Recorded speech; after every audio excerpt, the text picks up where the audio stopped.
Good morning विद्यार्थियों, शुभोदय। आज जो है मैं आपको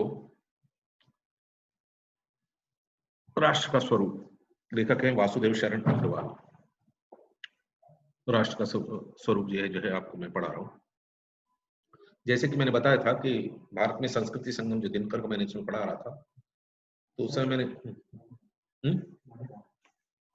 उस समय मैं आपको समझा रहा था कि कुछ चीजें जो हैं, ये दोनों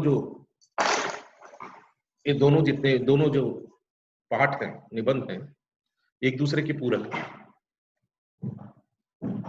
पूरक हैं दोनों। वहां पर जो है भारत में संस्कृति संगम अपने देश के बारे में बता रहे थे।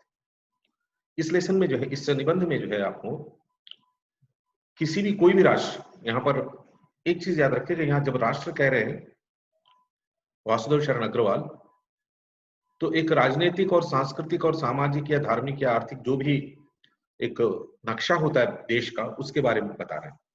और यहाँ पर भारत शब्द का प्रयोग उन्होंने नहीं किया, किसी भी राष्ट्र के बारे में बता रहे हैं, किसी भी राष्ट्र के बारे में। वेदों के अंदर राष्ट्र की जब बात आती तो वहां राष्ट्र नहीं, राष्ट्र शब्द के जगह वो पृथ्वी को प्रयोग कर रहे हैं। मैं आगे आपको समझाऊंगा। यजुर्वेद के अंदर एक मंत्र है, तो मंत्र के अंदर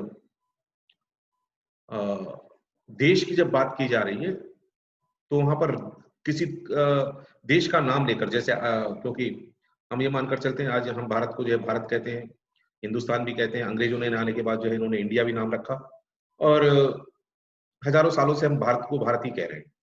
पर उससे पहले उसको आर्यावर्त भी कहा गया है।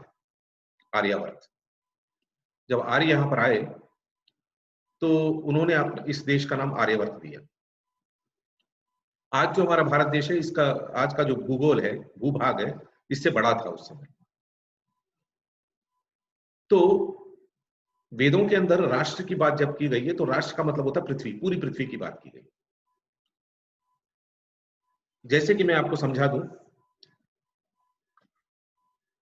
कि लेखक यहीं पर लेखक जो है जगह लिखते हैं, यजुर्वेद का मंत्र है, उसमें से एक भाग है, मैं बता दूं।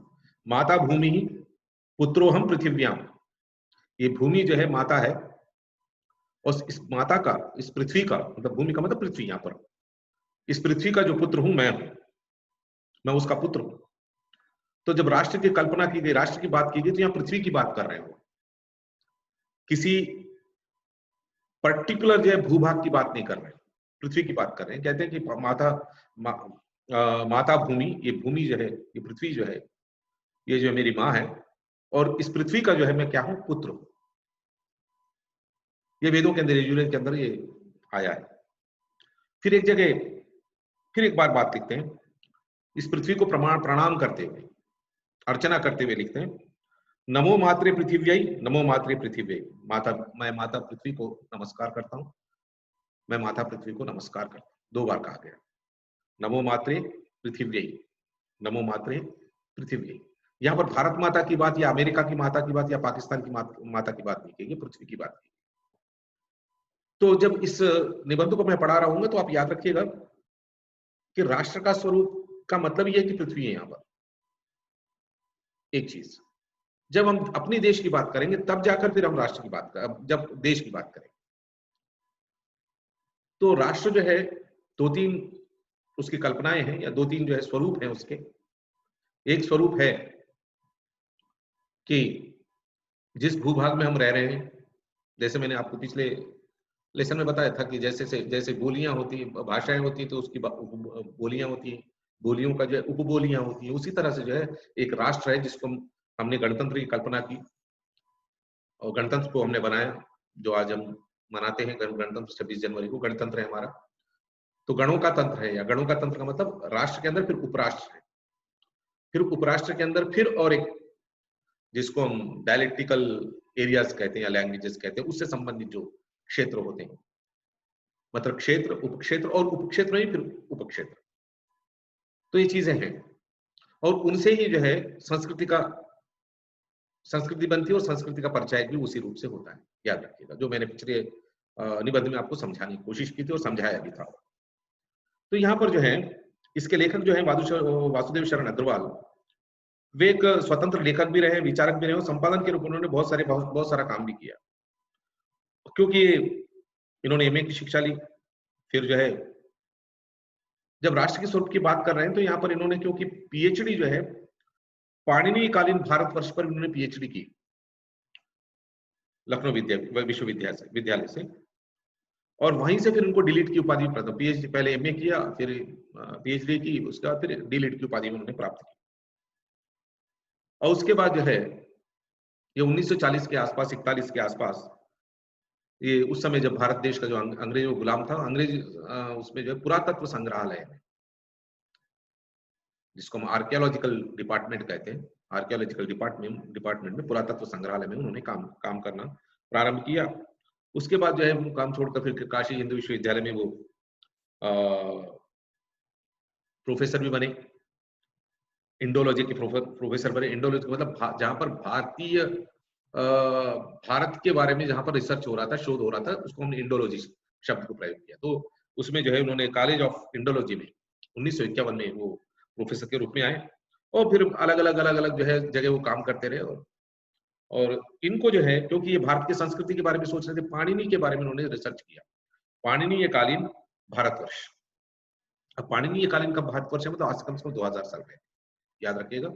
महात्मा बुद्ध, महावीर जैन के पश्चात की बात है पाणिनि, जिन्होंने अष्टाध्यायी लिखा और धातु पाठ लिखा। संस्कृत का जो ग्रामर, जिसको हम व्याकरण कहते हैं, संस्कृत का व्याकरण कहते हैं, या फिर भारत की भाषाओं का जो दक्षिण भाषाओं को छोड़कर, द्रविडियन भाषाओं को छोड़कर भारत की और जितनी भी भाषाएं हैं, वो जो है उनका जो स्वरूप है व्याकरण का, वहीं से ग्रहण किया गया। संस्कृत का जो धातु अष्टाध्यायी है, उसमें 1900 के आसपास जो है सूत्र हैं, उसके बाद फिर धातु पाठ है। तो उनके पाणिनि के समय में हमारा जो भारतवर्ष कैसे था, इसके बारे में उन्होंने रिसर्च किया। क्योंकि पुरातत्व संग्रहालय में काम करते थे, कॉलेज ऑफ इंडोलॉजी में, मतलब भारतवर्ष का, भारत की जो रिसर्च के लिए एक जो कॉलेज खोला गया था या फिर डिपार्टमेंट खोला गया था पटना, बनारस में नहीं, किसी एक जगह, तो काशी हिंदू विश्वविद्यालय के अंदर, उसमें इन्होंने काम किया। फिर बहुत सारे अलग अलग जो है सेंट्रल गवर्नमेंट के जो पुरातत्व संग्रहालय के जो काम है उनमें उन्होंने भाग लिया। इसलिए जो है जब ये राष्ट्र का स्वरूप लिख रहे हैं निबंध, तो इसमें हमको परिलक्षित होता है कि इनका जो रिसर्च है, शोध है, वो किस तरह से हमको यहाँ दिखाई देता है कि राष्ट्र कहते किसे हैं। जब इन्होंने राष्ट्र का स्वरूप, जब इन्होंने एक शब्द लिखा है, तो पहले इनके मन के अंदर पृथ्वी की बात आई, फिर देश की बात आई। और इनका निधन जो है 1900, ये मान के चलिए कि 1900 जो है 66 में इनकी मृत्यु हो गई, 66-68 के आसपास इनकी मृत्यु हो गई। तो इनके बहुत सारे ग्रंथ हैं हमें मिलते हैं, कला और संस्कृति, कल्पवृक्ष, पृथ्वीपुत्र, पाणिनिकालीन भारतवर्ष जो उन्होंने पीएचडी की, उसको फिर कादम्बरी, हर्षचरित, एक सांस्कृतिक अध्ययन, वगैरह वगैरह। प्रस्तुत निबंध में अग्रवाल जी ने इस निबंध संग्रह पृथ्वीपुत्र से लिया है। पृथ्वीपुत्र इस संग्रह से इस निबंध को हम ले रहे हैं, वो लिया है। और यहाँ राष्ट्र का स्वरूप जब बात कर रहे हैं, तो यहाँ राजनीतिक नक्शे के को उन्होंने इतना ज्यादा नहीं छुआ जितना कि सामाजिक और सांस्कृतिक नक्शे को छुआ है। जैसे मैंने कहा था आपको, जब मैं पिछला भारत में सांस्कृतिक संबंध जब मैं निबंध पढ़ा रहा था, तो मैंने उसमें एक बात बताई थी। मैंने आपको बात ये बताई थी कि राजनीतिक जो नक्शा होता है, सांस्कृतिक नक्शा उससे बड़ा होता है, याद रखिएगा। राजनीतिक रूप से हम सिकुड़ सकते हैं, पर राजनीतिक, सामाजिक और सांस्कृतिक रूप से हमारा जो क्षेत्र होगा, भूभाग होगा, वो विस्तृत होगा, बहुत ज्यादा विस्तृत होगा। जैसे मैंने आपको बताया था कि जब बुद्धिज्म यहाँ आया, बौद्ध धर्म, तो बौद्ध धर्म जो है वो कंबोडिया तक चला गया। Cambodia, Indonesia, Malaysia, China, Japan तक, या पड़ोस में जो है म्यांमार, फिर नीचे श्रीलंका की तरफ। तो एक तरह से क्या है कि जब कोई धर्म या कोई संस्कृति किसी देश तक जाती है, तो वहां पर अपनी संस्कृति और अपने मूल्यों को लेकर जाती है, याद रखिए। जब हम मैंने आपको पिछले निबंध में भी बताया था कि, और इसमें भी बता दूं कि जब हम भारतीय उपमहाद्वीप की बात करते हैं, तो भारतीय उपमहाद्वीप का मतलब यही होता है कि सांस्कृतिक और सामाजिक उपमहाद्वीप, क्योंकि राजनीतिक रूप से हम छोटे हैं, पर सांस्कृतिक और सामाजिक रूप से हम लोग, हमारे चारों ओर जितने भी देश है, उन पर हमारा प्रभाव है। एक तरह से कहें तो उन पर ही हमारा प्रभाव नहीं, उनका भी हम पर प्रभाव, चाहे अफगानिस्तान हो, पाकिस्तान हो, भूटान हो, या फिर बांग्लादेश हो जो पहले ही भारत के अंदर था, श्रीलंका हो, मालदीव हो, लक्षद्वीप हो, या फिर जो भी हमारे देश के चारों तरफ, इवन तिब्बत है, बौद्ध धर्म का प्रचार, उनका रंग रूप कलर भाषाएं अलग हो सकती है, पर धर्म तो वो है, धर्म तो बौद्ध धर्म है वहां का। तो कहने का मतलब ये है कि जब राष्ट्र की बात कर रहे हैं लेखक, तो उसके अंदर 3-4 चीजें आती हैं जो एक एक करके मैं आपको समझाता चलूंगा बात। तो इसके अंदर जो है पाठ का सारांश क्या, तो आप लोग देख लीजिएगा, किताबें पढ़ लीजिएगा, पर मैं समझाता चलता हूं आपको। तो कह रहे हैं भूमि और भूमि पर बसने वाला मनुष्य, जन और जन की संस्कृति, इन तीनों के सम्मिलन से राष्ट्र का स्वरूप बनता है। इन्होंने जो है राष्ट्र का स्वरूप है क्या, ये बताने के लिए बहुत सारे चीजों पर विचार किया और बहुत सारी चीजें हमारे सामने रखी हैं। और जब हम उसकी व्याख्या करते हुए चलते हैं तो धीरे धीरे हमें पता लगता है कि राष्ट्र है क्या, जिसकी हम कहते हैं राजनीतिक राष्ट्र। अब यहाँ पर सांस्कृतिक और सामाजिक राष्ट्र की बात कर रहे हैं, वो राजनीतिक नक्शे की बात नहीं कर रहे, याद रखिएगा, पर बिल्कुल आप अपने दिमाग में रख लीजिएगा कि क्योंकि राजनीतिक नक्शे जो है बदलते रहते हैं। जरूरी नहीं है कि जो देश आज हमको दिखाई देता है, जैसे 1947 में 1947 में 14 अगस्त को भारत का बंटवारा हुआ, तो पाकिस्तान बना। तो पाकिस्तान के दो भाग थे, एक पूर्वी पाकिस्तान जिसको हम आज बांग्लादेश कहते हैं, और एक पश्चिमी पाकिस्तान जो है। तो किसी ने भी नहीं सोचा था कि 47 से लेकर 1971 तक आते आते एक और देश का जो है उदय होगा। किसी ने भी नहीं सोचा, ना पाकिस्तान ने सोचा था, ना हिंदुस्तान ने सोचा। पर 1971 में हुआ क्या कि एक देश का उदय हुआ। तो मतलब कहने का क्या है, राजनीतिक जो नक्शे हैं वो बदलते रहते हैं, याद रखिए। जैसे हर्षवर्धन के समय में, या फिर जब अलेक्जेंडर हिंदुस्तान में आया था, तो वो तब हर्षवर्धन के समय में या पुलकेशी के समय में, पुलकेशी नहीं, या फिर चंद्रगुप्त मौर्य के समय में, चंद्रगुप्त विक्रमादित्य के समय में, या उससे पहले तक हमारा जो भारत का भाग था, उत्तर भारत का, वो अफगानिस्तान तक था। हम देखते हैं बहुत सारे जब पुराने नक्शे देखते हैं तो हम देखते हैं कि हिंदू कुश पर्वत जो अफगानिस्तान तक, वहां तक हमारा राज्य था, मतलब हिंदुस्तान भारत का। और हम देखते हैं आज अफगानिस्तान जो अलग हो गया है, पाकिस्तान जो हमसे अलग हुआ। तो इस तरह से राजनीतिक मैप जो है, राजनीतिक नक्शे कालक्रम के हिसाब से कालक्रमेण बदलता रहता है, याद रखिएगा। वो जरूरी नहीं है कि आज जो है वो कल वैसा ही रहेगा, जरूरी नहीं है। जैसे कि हम देखते हैं सोवियत यूनियन 1983 से पहले, 1983 से पहले, जब गोरबाचोव वहां के जब राष्ट्रपति बने, उनसे उनके बाद रशिया का जो है 13 टुकड़े हो गए। तब तक रशिया जो है बहुत बड़ा था, टुकड़े हो गए। टुकड़े का मतलब अलग, वहां क्रांति हुई, रिवोल्यूशन हुआ, विद्रोह हुए, और वहां के लोगों ने कहा कि नहीं, हम इस देश में नहीं रहेंगे, इस देश में हमको जबरदस्ती मिलाया गया तो हम अलग होंगे। तो ये राजनीतिक बात होती है। तो जब यहाँ राष्ट्र का स्वरूप इस निबंध के अंदर डॉक्टर वासुदेव शरण अग्रवाल ये जो है सामाजिक और सांस्कृतिक राष्ट्र की बात कर रहे हैं, याद रखिए। गंभीर चिंतक होने के कारण जो राष्ट्र के अंगों के माध्यम से राष्ट्र के स्वरूप के अंग, मतलब राष्ट्र, किसी भी राष्ट्र को हम बताने के लिए कि मेरा राष्ट्र है, उसमें क्या क्या चीजें होती हैं, क्या क्या चीजें होनी चाहिए। तो कह रहे पहले भूमि का होना बहुत जरूरी है, लैंड, भूमि जिसमें पैदा होते हैं, या जिस पर पैदा होकर हम बड़े होकर पलते बढ़ते रहते हैं, वो भूमि। बिगर भूमि पे, हवा पे कोई राष्ट्र का कल्पना नहीं की जा सकती। हवा में या समुद्र में राष्ट्र नहीं हो सकता। भूमि होना बहुत जरूरी है उस राष्ट्र के लिए, उस राष्ट्र के नाम को देने के लिए भूमि का होना बहुत जरूरी है। फिर कह रहे हैं भूमि पर बसने वाला मनुष्य, जन का मतलब यहाँ पर मनुष्य का। मनुष्य और जन में थोड़ा फर्क है, याद रखिएगा। परिभाषा की जाए तो मनुष्य का मतलब होता है सिंगल मनुष्य, कोई भी व्यक्ति हो सकता है। अब जब आप मनुष्य ये शब्द कहेंगे, ह्यूमन बीइंग, जैसे इंग्लिश में इसको मैंने कहा कि ह्यूमन, तो ह्यूमन का मतलब ये होता है कि वो जो है किसी भाषा के अंदर या किसी बोली के अंदर, किसी रंग के अंदर नहीं। जब जन शब्द बात आता है तो जन का मतलब होता है जो सामाजिक रूप से जुड़ा हुआ व्यक्ति हो, जिसका एक समाज या जिसका समूह हो, उसको हम जन कहेंगे। तो कह रहे हैं कि भूमि पर बसने वाला मनुष्य, जन। फिर कहते हैं उस जन की संस्कृति, क्योंकि वो जन समूह में है व्यक्ति, एक समाज के अंदर है, तो उसकी संस्कृति। इन तीनों को के मिलने से ही राष्ट्र के बात बनती है, राष्ट्र का स्वरूप बनता है, याद रखिएगा। इन तीनों चीजों की हम विवेचना धीरे धीरे करते चले। तो कह रहे हैं कि भूमि का निर्माण किसने किया? देवों ने किया। देवों का, यहाँ पर देवों का मतलब जैसे कि देखिए किसी भी धर्म के अंदर ईश्वर को सर्वोपरि कहा गया। ईश्वर को अब हम क्रिश्चियनिटी में उसको गॉड कहें या फिर इस्लाम के अंदर जाके उसको अल्लाह कहें या फिर हमारे यहाँ हमारे हिंदू धर्म के अंदर आने के बाद हम ईश्वर कह लें, परमात्मा कह लें, परमेश्वर कह लें। फिर उसके बाद जब अवतार की बात आई तो उसके हमने नाम दिए, फिर हमने स्त्री और पुरुष में भी बांटा, देवी और देवताओं में बांटा, वो अलग एक अलग विषय है। जब हम ईश्वर और या परमेश्वर की बात करते हैं, एक ऐसा नियंता जो इस सारी दुनिया को चला रहा है।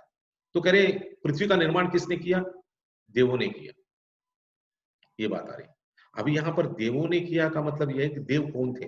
क्योंकि जब वासुदेव शरण अग्रवाल ये बात देख रहे हैं, तो मैंने जैसे कहा कि ये प्राचीन भारत के विशेषज्ञ हैं, याद रखिएगा। प्राचीन भारत वर्ष में जो कुछ बीता है उसके विशेषज्ञ हैं, और उस दृष्टिकोण से ही इस देश को देख रहे हैं और देखने की चेष्टा की है, और इस निबंध को उन्होंने इस दृष्टि से लिखा है। देवों लिख रहे हैं, पहली लाइन में लिख रहे हैं कि भूमि का निर्माण देवों ने किया। तो कौन से देव? या ईश्वर है? अगर ईश्वर ने किया तो एक वचन होना चाहिए, बहुवचन नहीं, पर वो कह रहे हैं देवों ने किया, मतलब बहुवचन में। मतलब जो है पुराने समय में जो लोग भी हुए हैं उन्होंने इस भूमि का निर्माण किया। पर ये होने ये जो है भूमि का निर्माण तो अगर हम वैदिक सत्य को मानकर चले, वेदों के हिसाब से मानकर चले, तीन चीजें ऐसी हैं जो परम सत्य है: परमात्मा, आत्मा और प्रकृति। जीवात्मा, परमात्मा और प्रकृति। ये जो है जीवात्मा के अंदर जो ईश्वर के अंदर, परमात्मा की जब बात आती है, ईश्वर जिसको हम कहते हैं, उसके अंदर कोई बदलाव नहीं आता। वो सच्चिदानंद स्वरूप है, सच्चित और आनंद स्वरूप है। वो सत्य भी है, चेतन भी है और वो आनंदमय है। वो सुख और दुखों से परे है। या आनंद का मतलब सुख नहीं है, संतोष नहीं है, याद रखिएगा। वो उन सबसे परे है। फिर जब हम जीवात्मा की बात आती है, फिर वो कहते हैं सत्य और चित्त है, उसके अंदर आनंद नहीं। क्योंकि आत्मा जो है शरीर का धारण करती है और अलग अलग शरीर, जब भगवान कृष्ण भगवद गीता में कहते हैं कि वासांसी जीर्णानि यथा विहाय। तो जिस तरह से पुराने कपड़ों को बदलकर हम नए कपड़े वस्त्र धारण करते हैं, उसी तरह से जो आत्मा जो है जिस शरीर में होती है, उस शरीर को छोड़कर जब उस शरीर का काम समाप्त हो चुका होता है, या आत्मा का काम उस शरीर से का जितने भी दिन उस आत्मा को इस शरीर में रहना था, रहने चुकने के बाद उस शरीर को छोड़कर फिर नए शरीर में चली जाती है। तो आत्मा जो है वो आनंदमय नहीं है, वो क्या है? सत्य भी है और उसके अंदर चेतना है, क्योंकि वो एक जगह से दूसरे जगह जा रही, तो चेतना है उसके अंदर। फिर कहते हैं प्रकृति। प्रकृति के अंदर चेतना नहीं है और आनंद तो है ही नहीं, वो कह रहे सत्य है, वो सत्य है। तो ये तीन रूप हमें दिखाई देते हैं। तब जब पृथ्वी की बात आती है तो वो अपने आप में है। ब्रह्मांड जो है अपने आप में, शून्य के अंदर जो है तारे हैं, चंद्रमा है, हजारों लाखों करोड़ों अरबों तारे हैं, फिर अलग अलग आकाश गंगाएं। तो यहाँ लेखक कहते हैं कि भूमि का निर्माण किसने किया? देवों ने किया, देव ने नहीं। पर ईश्वर ने, अगर हम धर्म के आधार पर मानकर चले तो पृथ्वी का निर्माण ईश्वर ने किया, और हम मानकर चलते हैं। पर यह भूमि का मतलब ये हुआ, इस भूमि पर रहने वाले जो तत्व, जो चीजें हैं। तो एक तो हुआ कि जन का समूह होना, फिर दूसरा हुआ जन का समूह होने के बाद जो उसका सामाजिक एक संदर्भ होना। फिर किसी जो एक जगह पर्टिकुलर, मतलब एक जगह वो रह रहे हैं, तो वहां पर जो धर्म है उन धर्मों को मानकर, या एक धर्म, अगर एक धर्म है तो एक धर्म, और बहुत सारे धर्म है तो उन धर्मों को अपने अपने दृष्टिकोण से मानते हुए चलना। तो ये सब चीजें उसके अंदर आ जाती है। तो कहते भूमि का निर्माण देवों ने किया। फिर कहते हैं वह अनंत काल से, ये जो भूमि है वो अनंत काल से, ये अपने आप में है। अनंत का मतलब जिसका कोई अंत ना हो, ना जिसका कोई आदि हो और जिसका ना कोई अंत हो। उसके भौतिक स्वरूप, सौंदर्य और समृद्धि के प्रति सचेत होना हमारा आवश्यक कर्तव्य है। तो जिस भूमि पर तो फिर क्या बताया? भूमि एक हो गई। फिर कहते हैं भूमि पर बसने वाला मनुष्य। अब इनकी बात आती है। तो कहते हैं कि जो व्यक्ति जिस जगह पैदा होता है, तो वो व्यक्ति उस भूमि का जो भौतिक स्वरूप है, मतलब जो कुछ हमें दिखाई देता है प्रकृति के अंदर। याद रखिएगा कि अलग अलग देशों में अलग अलग प्रकृति है। इसी कारण जो है वहां पर पशु पक्षियों का पैदा होना, समुद्री जलचरों का पैदा होना, या फिर जंगलों में पैदा होने वाले जीव जंतु हैं वो, इन सब के अंदर फर्क है, अलग अलग होते हैं। अगर आप अमेरिका चले जाएंगे तो या फिर यूरोप चले जाएंगे जहां पर इतनी भयंकर ठंड पड़ती है, वहां पर जो है हाथी न पैदा हो सकता ना हाथी रह सकता है। तो हाथी के रहने के लिए जो है या तो साउथ अफ्रीका चाहिए या भारत देश है जहां चाहिए, उसको अपना उसका वातावरण चाहिए हाथी को रहने के लिए, याद रखिए। तो जलचर हो या नभचर हो या फिर पृथ्वी पर चलने वाले जो क्या कहते हैं पशु वगैरह, पशु या पक्षी जो भी है, ये जो है इनको अपने अपने वातावरण और समय वातावरण के हिसाब से वो वहां पैदा होते हैं। तो वहां का सौंदर्य, उस भौतिक स्वरूप, मतलब जो भूमि के ऊपर, भूमि का जो क्योंकि काल के अंदर परिवर्तन है।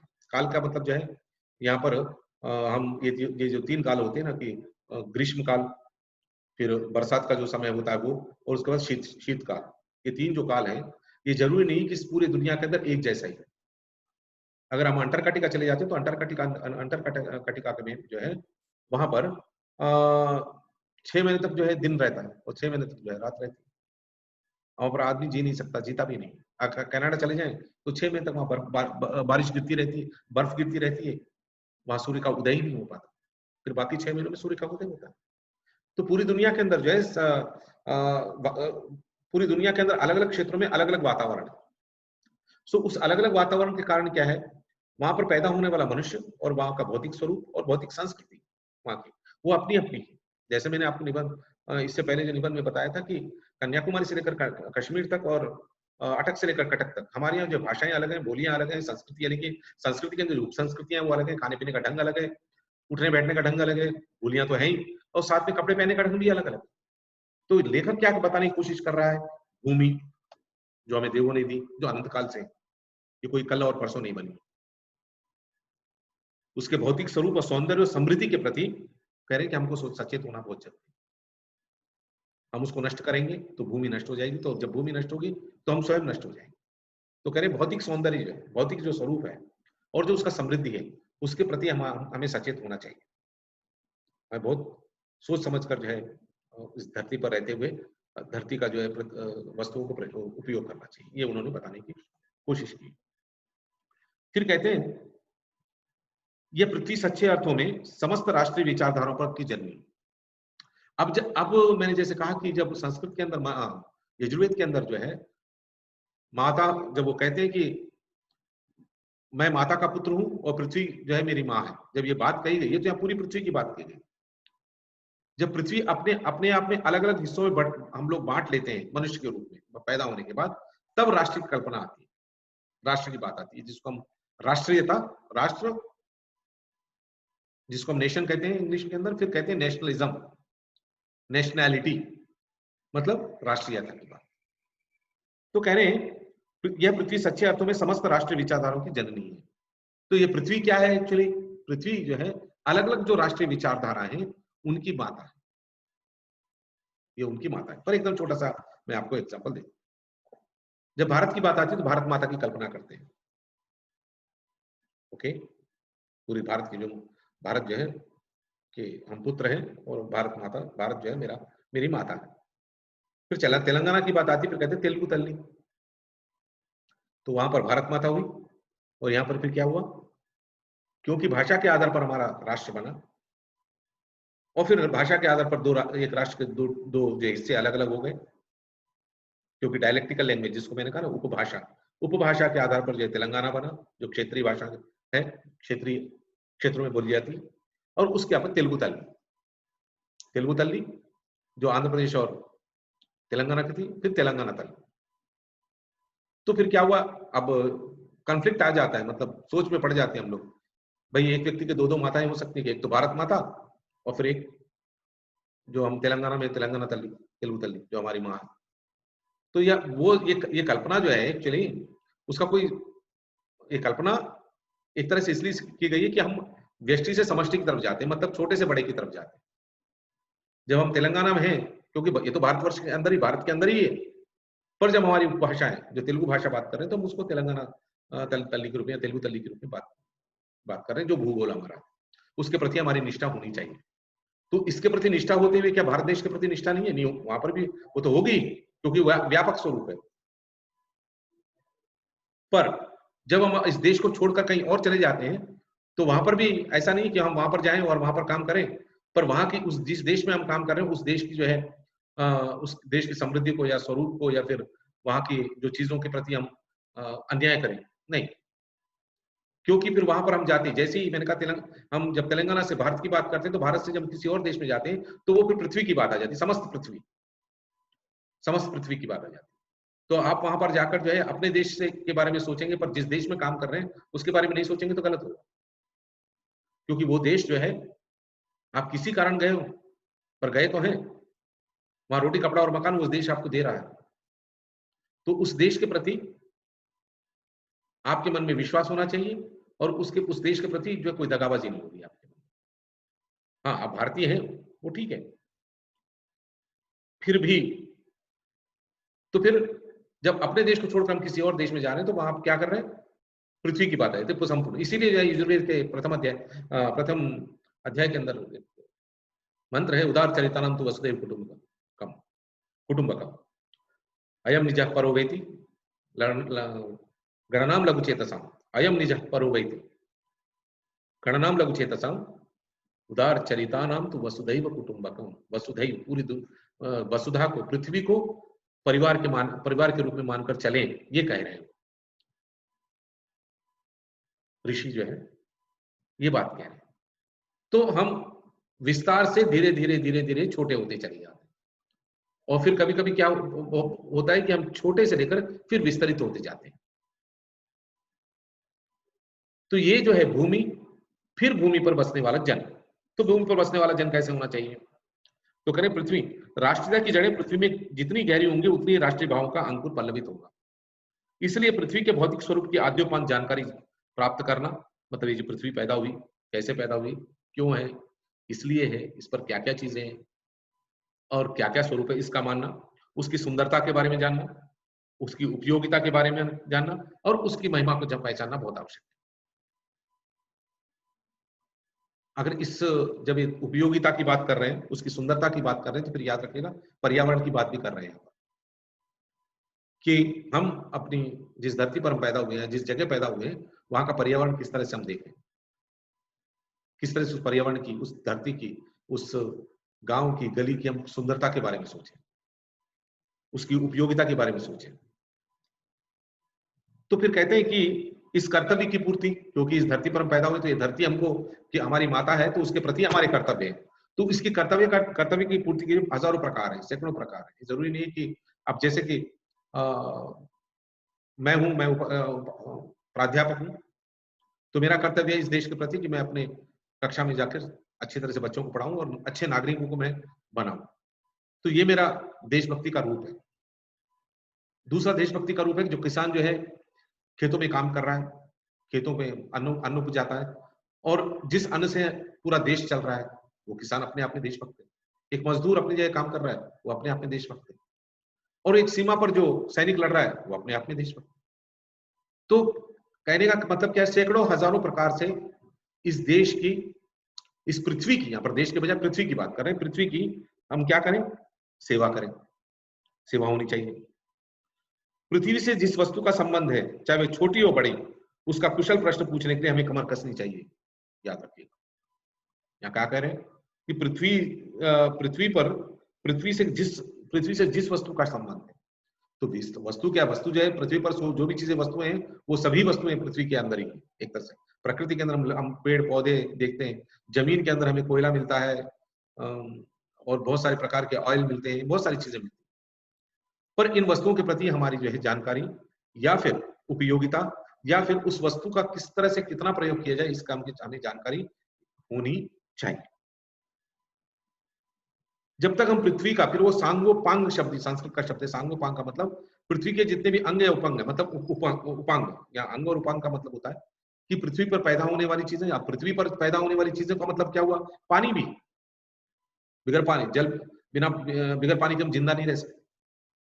बिन पानी सब सून, दोहे में आया है, बिना पानी के हम जीवन नहीं रह सकते। श्वास नहीं लेंगे तो जीवन नहीं। मैंने जैसे कहा कि यहाँ पर एक अगर विस्तार से पढ़ा समझाया जाए तो यहाँ पर पर्यावरण की बात कर रहे हैं इन शब्दों के अंदर। अगर पोल्यूशन बढ़ेगा तो हमारी श्वास नहीं लेंगे, श्वास के साथ पोल्यूशन में क्या होगा, पोल्यूशन के कारण जो एयर पोल्यूशन होगा उसके कारण क्या होगा कि हम जो श्वास लेंगे वो श्वास के साथ जो है वो पोल्यूशन, वो हानिकारक जो जीवाणु या विषाणु है या कीटाणु है वो हमारे अंदर चले जाएंगे और हमको खत्म कर देंगे धीरे धीरे। अगर पानी के अंदर जो है पोल्यूशन बढ़ेगा तो हम जिस पानी को पिएंगे वो हमारा शरीर खत्म हो जाएगा। तो प्रकृति के अंदर जो पृथ्वी के ऊपर रहने वाली चीजें या पृथ्वी के चारों ओर जो चीजें हैं वो सब चीजें, सब वस्तुएं कहा गया, वो उन वस्तुओं के प्रति भी हमारा कर्तव्य है। वो कह रहे हैं जिस देश में हम रह रहे हैं तो जिस देश पर रहने वाली उपजने वाली चाहे उस देश के ऊपर बहने वाली या उस देश में बहने वाली जितनी भी क्या कहते हैं नदियां हैं या नहरें हैं या जलप्रपात हैं, इन सबके प्रति हमारा कर्तव्य कि हम उनके बारे में सोचें और सोचकर उसकी रक्षा करें। ये बताने की कोशिश कर रहे हैं। तो पूरी उसके बारे में हमको जानकारी होना बहुत जरूरी है। एक सामाजिक प्राणी होने के कारण हम लोग मैंने आपको बताया था गुरजाड़ा ने एक बात कही थी के अंदर, देशमंटे का मट्टी का देशमंटे मनसुर। तो मट्टी मतलब मिट्टी ही नहीं, देश का मतलब होता है मनुष्य। तो मनुष्य क्या करे, उस मिट्टी की रक्षा करे, उस मिट्टी की देखभाल करे जिसके कारण वो है। अगर उस देश की या उस मिट्टी की जहां पर वो पैदा हुआ है, या मिट्टी का मतलब होता है प्रकृति की पूरी चीजें, हर वस्तु उसकी रक्षा नहीं करेगा, उसकी संभाल नहीं करेगा, तो अपने राष्ट्र के प्रति वो कर्तव्य ठीक तरह से नहीं निभा रहा, ये मानकर चले। गांवों नगरों में सैकड़ों केंद्रों से इस प्रकार का अध्ययन का सूत्रपात होना जरूरी है, वो बता रहे हैं। तो फिर वो कहते हैं जैसे मैंने कहा 3 चीजें बताई उन्होंने। 3 चीजें कौन कौन सी 3 चीजें बताई उन्होंने कि बताई है कि जन, भूमि पर बसने वाला मनुष्य, मतलब मनुष्य के कर्तव्य क्या है वो। फिर कहते हैं मनुष्य की, जन की संस्कृति, मनुष्य की अपनी संस्कृति। तो जैसे मैंने आपको बताया कि जैसे जैसे पूरी पृथ्वी का जो क्या कहते हैं भूभाग है, उस भूभाग में पर अलग अलग जगह अलग अलग जो है वातावरण है। उस वातावरण के अंदर पैदा होने वाला जो मनुष्य है और वहां पर उस मनुष्य की जो भाषाएं हैं या बोलियां हैं, फिर वहां पर जो है उसको जो अन्न मिलता है जिसके कारण वो जिंदा रहता है, और वहां के जो कपड़े पहनने का, उड़ने का, ये सब जो है वो जो है एक रूप है मनुष्य का, जन समूह का रूप।